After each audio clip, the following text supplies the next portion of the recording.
নমস্কার বন্ধুরা, welcome to Mouj mix and match.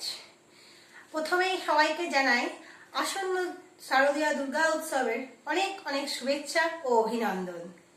Durga Puja মানেই বাঙালিদের নানা রকমের খাবার একটা লেগে থাকে। সেই খাবারের মধ্যেই আজকে আমি একটা খুব জনপ্রিয় খাবার, যেটা আমরা ছোট থেকেই মা ঠাকুমার হাতে খেয়ে আসছি, সেই রকমই একটা রেসিপি করে দেখাচ্ছি, মিষ্টির রেসিপি, যেটাকে বলা হচ্ছে গজা। আজ আমার রেসিপির নাম হচ্ছে পাতা গজা বা গজা।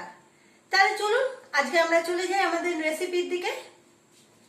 আমরা গজা বানাবার জন্য প্রথমে এখানে কিছুটা ময়দা নিয়ে নিয়েছি এবং এই ময়দার সঙ্গে আমরা অ্যাড করে দেব সামান্য স্বাদ অনুযায়ী নুন এবং কিছুটা দিয়ে দেব খাবার সোডা, আর দেবো ময়ামের জন্য প্রথমেই আমি অ্যাড করছি কিছুটা ঘিটা দেওয়াতে আমাদের ময়ামটা খুব সফট হবে এবং গজাগুলো খুব ক্রাঞ্চি হবে। এই ঘিয়ের সঙ্গে আমি অ্যাড করব সাদা তেল।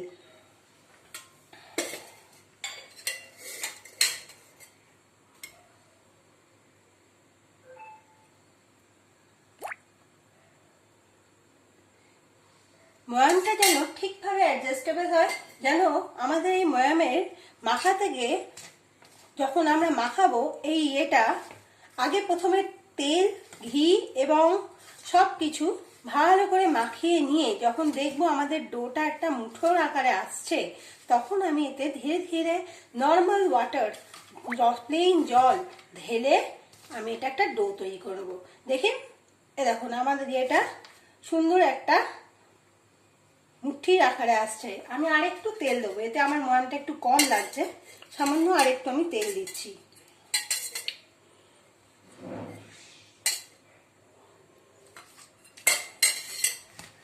অর্থাৎ আমি এখানে 5 চামচের মতন তেল অ্যাড করেছি আর 2 চামচের মতন ঘি অ্যাড করেছি।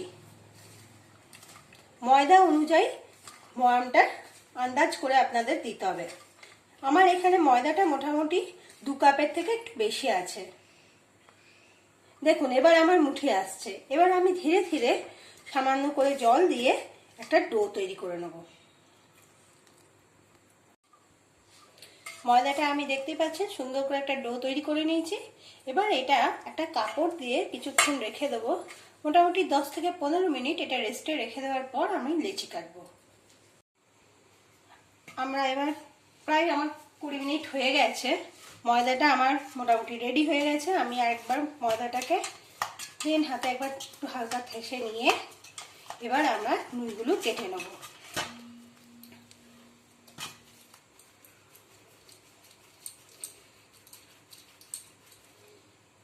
মোটামুটি এইরকম একটা সাইজের আমরা লেচি কাটছি।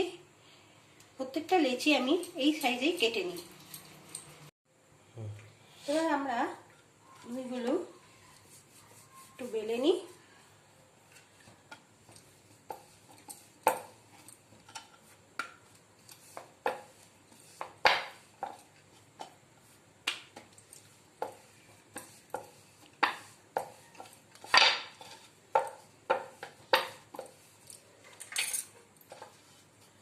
এবার এই ছুরি দিয়ে মাঝখানে কতগুলো কাট লাগিয়ে নেব।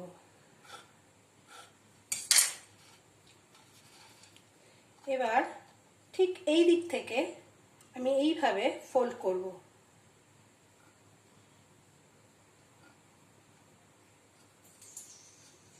ফোল্ড করার পর এই দুটো মুখকে ভালো করে আমি টিপে নেব, এই দিকের মুখটা এবং এই দিকের মুখটা। এবার এই মিডল থেকে একটা দুদিকে সমানভাবে একটা মিডলে একটা ভাঁজ করে নিয়ে আমরা এই যে মুখটা হলো এই মুখের মধ্যে এটাকে আস্তে করে ভেতরে ঢুকিয়ে একটা শেপ এনে দেবো। দেখুন অনেকটা পাতা স্টাইলেই লাগছে, এটা ভাজলে পরে পুরো পাতা স্টাইলেই এসে যাবে। এবার আমরা কড়াইয়ে তেলটা বসিয়ে দিয়েছি, হালকা মিডিয়াম আছে, সেটা তেলটা গরম হতে থাক। তারপর তো আপনাদেরকে আমি আর একটা বেলে দেখাই কিভাবে বেলছি। এই দেখুন,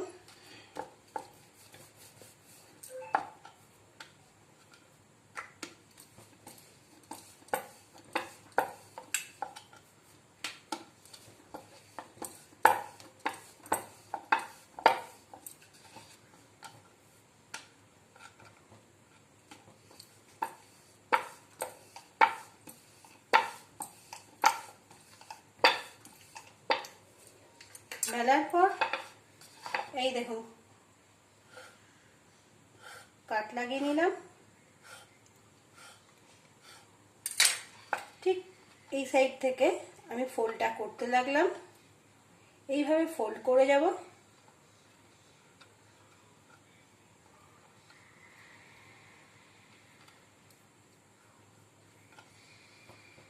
ফোল্ড আসার পরে উপর ও নিচের দুটো মুখকে ভালো করে আমি টাইট করে টিপে দেবো এবং মাঝখানে একটা গর্ত করে, অর্থাৎ দুদিকে দুটো সমান ইয়ে রেখে এই যে একটা দিক আমি এর উপর থেকে টেনে দেবো।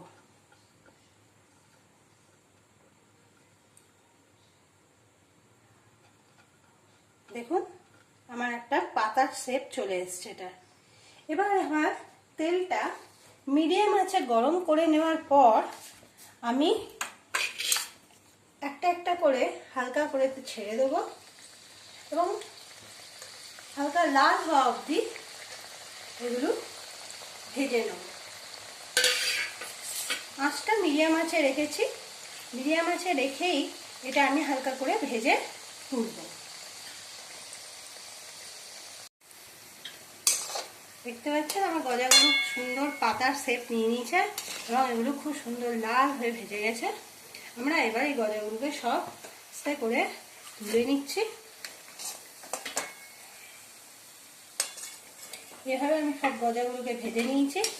এবার গজাগুলো ভাজার পর আমি গজাগুলোকে কিছুটা ঠান্ডা হতে দেবো। ঠান্ডা হওয়ার সঙ্গে সঙ্গে আমি এইদিকে চিনির শিরাটা বসিয়ে দেবো।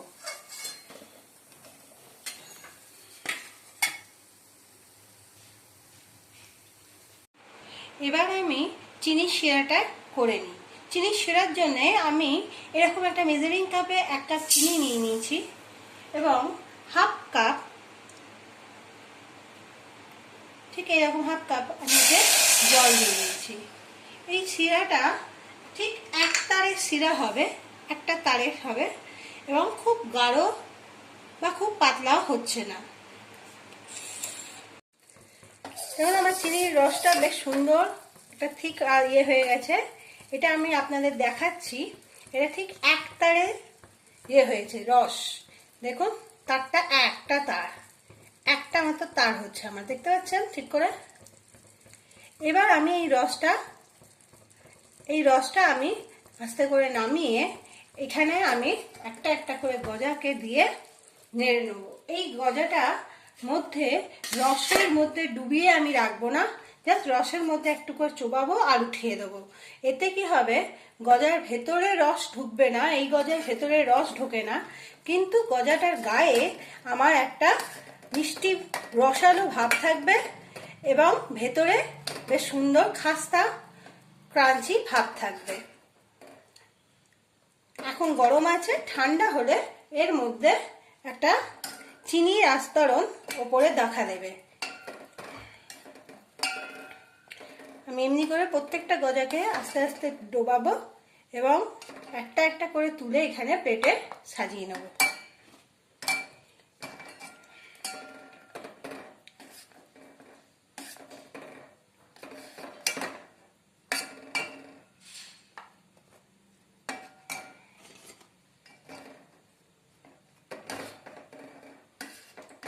প্রত্যেকটা গজাই আমার কিন্তু ভেতর থেকে থাকবে খুব সুন্দর খাস্তা ভাব আর উপরে থাকবে একটা মিষ্টি রসালো ভাব। দেখুন বন্ধুরা, আমার গজা বানানো তো কমপ্লিট। আপনারাও এই গজাটা সবাই মিলে বানান। পুজোর আগে মিষ্টি মুখ দিয়েই শুরু হোক। গজা এইভাবে বানিয়ে আপনি রেখে দিতে পারবেন। অনেক দিন ধরে এরকম গজা স্টোর করে রাখা যাবে, অনেক দিন ভালো করে রেখে দিতে পারবেন। দেখতে পাচ্ছেন ঠান্ডা হয়ে গেলে কেমন এমনি চিনির রস গায়ে লেগে যাচ্ছে। এই গজাটা রসে ডুবিয়ে রাখলে কিন্তু মচমচে ভাবটা কমে যাবে। তাই আপনারা এই গজা এইভাবেই বানিয়ে সবাই মিলে খেয়ে এনজয় করুন। আর আমার এই গজা বানানো কেমন লাগলো অবশ্যই আমাকে জানাবেন। আশা করি আমার এই রেসিপি আজকে আপনাদের সকলের খুব ভালো লেগেছে। নমস্কার। আবার এই thank you for watching my channel. আর আমার এই রেসিপি সবাইকে দেখার জন্য ধন্যবাদ। আপনারা যেন আমার চ্যানেলটা অবশ্যই সাপোর্ট করবেন, লাইক শেয়ার ও সাবস্ক্রাইব যেন অবশ্যই করবেন।